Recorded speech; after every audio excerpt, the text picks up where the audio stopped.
Good morning and welcome to the other 167. I hope you're doing great. I hope you're doing fantastic. And it's really God's miraculous power and precious gift that we get to meet every day. Today, we'd just like to ask you, are you doing good in prayer? How is your prayer life with God? You need to remember what God has done all throughout the times you prayed honestly, the times you prayed earnestly. And if you're looking for an answer today, just keep praying. And to hear more about this, let's dive in and hear more from what Pastor Ohm Prakash has to speak to you from the head of the Corner Church in Pune.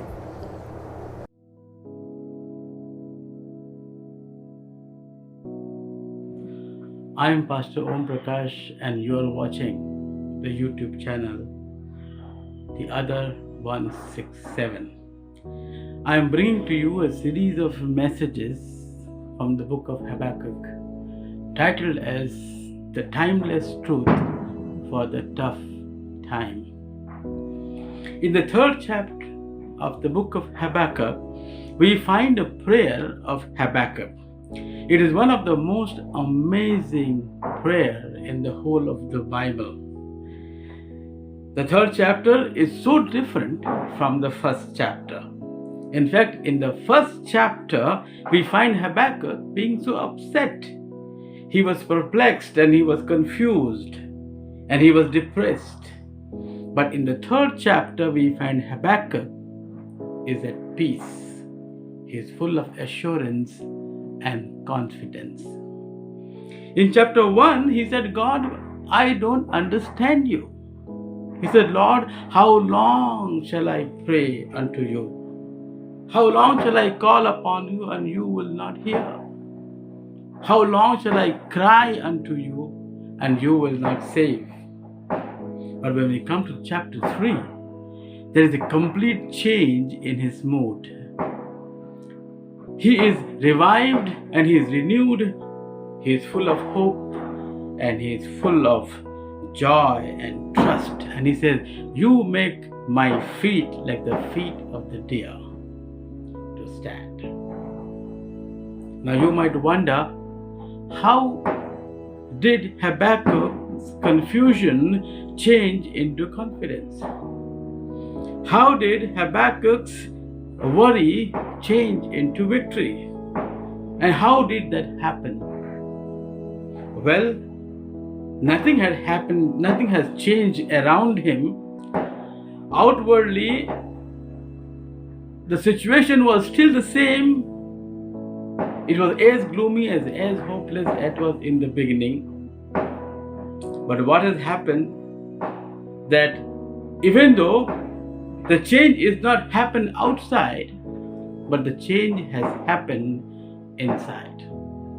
As someone said, the world works outside in, but the Spirit of God works inside out. And that is what happened to Habakkuk. Habakkuk is changed. Habakkuk is renewed. You may say, Pastor, how can I experience the same change in my life? But to experience that change in my life, into our life, we need to look at the three things that Habakkuk did in this passage. Number one, we need to remember what God has done in the past. And that is what he's saying. Look, if you will, in verse 1, he says, Lord, I have heard the news about you. I'm amazed at what you have done, Lord. Do great things once again in our time. Make those things happen again in our own days. In fact, in the first 15 verses, Habakkuk goes on to remember one by one what God has done in his time. And he says, God, I know those stories. I know those amazing things that you have done in the past. I have heard about your miracles. I have seen about your healing. I have heard about your power. I have heard about your glory. And I remember all those things, but God, it just doesn't look like that you are doing those things right now anymore. Can you please do great things once again? If I am honest with you, I have to admit that there are times in my life when God's presence has seemed so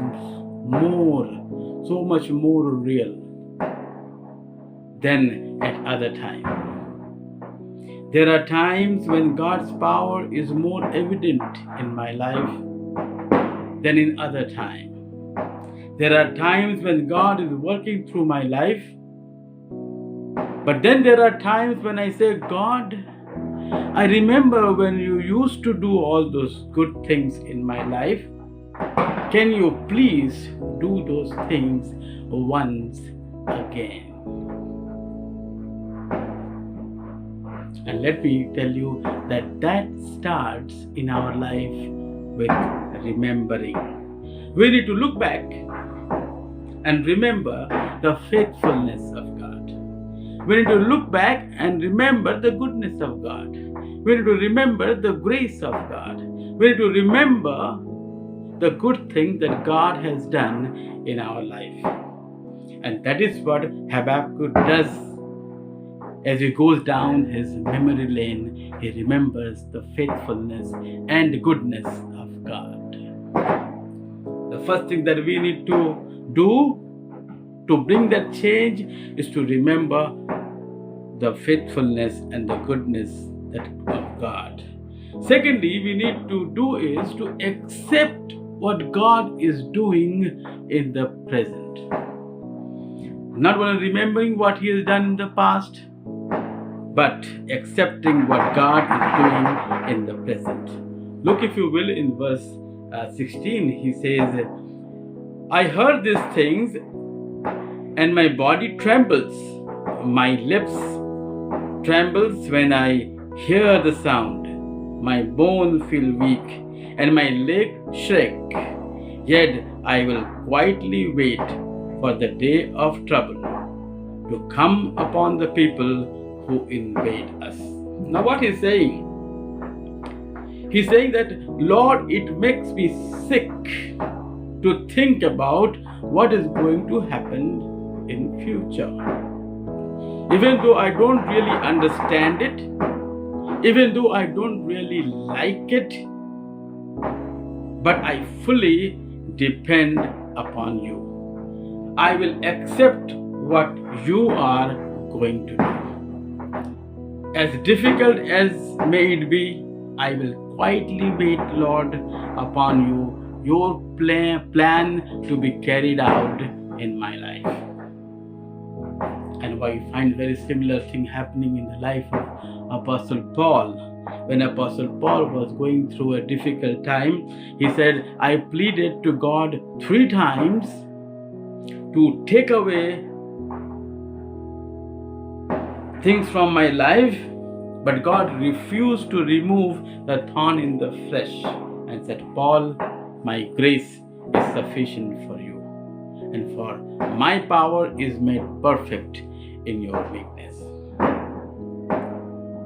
When God does not answer our prayer the way we want Him to answer, we might go into a depression, or we might get angry, or we might ask questions to God. But instead, what we need to do is to accept what God is going to do, to experience His grace in our life. And like Paul, we need to say, for the sake of Christ, I am content with weakness, insert hardship, persecution, and calamities. For when I am weak, then I am strong. Sometimes things happen in our life and we do not like it. Maybe something like that is already happening. So first thing is to remember what God has done in the past, and secondly, we need to accept what God is doing right now in our life. But then, here's the third thing, we must trust in God what He is going to do in the future. After Habakkuk accepts his present situation, there is an absolute trust that God will take care of the things in future. And he concludes his prayer with great conviction and the confidence.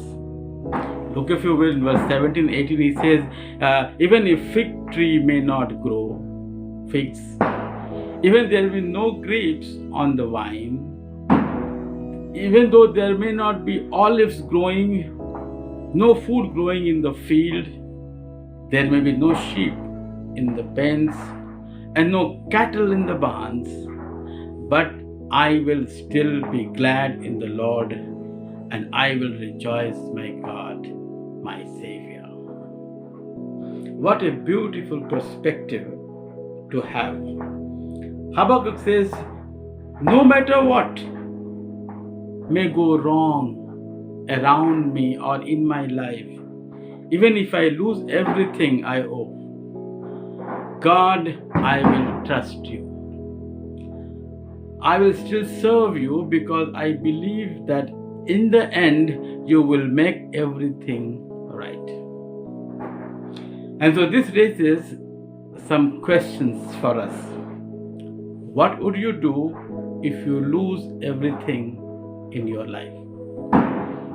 What would you do if coronavirus does not go?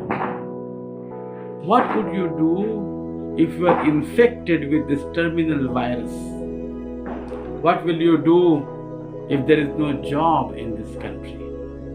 What will you do if there is no money in the bank? Well, if you trust God like Habakkuk, then even if nothing works, you will say, God works, and I will trust my God, my Savior. Thank you for listening. See you again.